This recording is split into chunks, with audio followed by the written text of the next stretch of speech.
Regarding the outlook for gold in 2021, what is the view of the World Gold Council for the rest of the year? So another great question. So I would point to the overall environment that we've seen. So much of the news this year has been on rising treasury yields or sovereign yields. We've seen it in the US, we've seen it in Europe. But I think it's important to emphasize that interest rates still remain structurally low. We are still very much in a low rate environment.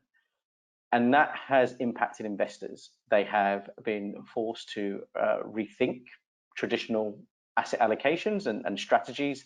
And there's just been a general hunt for yield, with bonds being able to provide less, with dividends having been cut last year and under pressure still. And so that has boosted gold's the interest in gold because of the opportunity cost. As interest rates stay lower, the opportunity cost of holding gold becomes a lot smaller. We're also seeing high market valuations for equities, for example. We're seeing headlines of continuous high valuations, of reaching record all-time highs.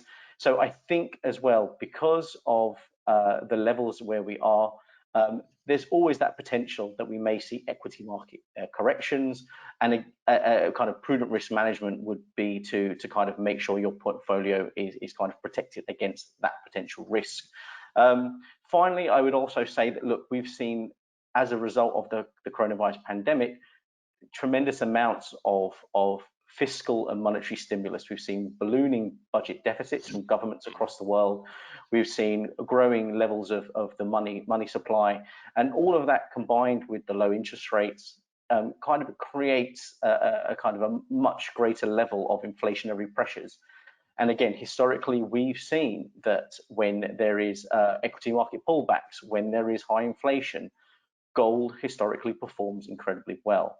So I think the outlook for gold, the environment, is still relatively strong. It's conducive to having an allocation to gold for prudent risk management. And we would say that, you don't look to start planning for your risk management during a crisis. It should be something that you do long in advance.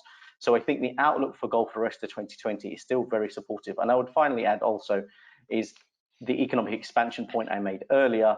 That too is supportive for gold. That, should we see a continued economic recovery from the pandemic from here on in, we should hopefully see a response from consumer demand, so jewelry, technology, and some elements of bar and coin, which should also be boosted by that as well.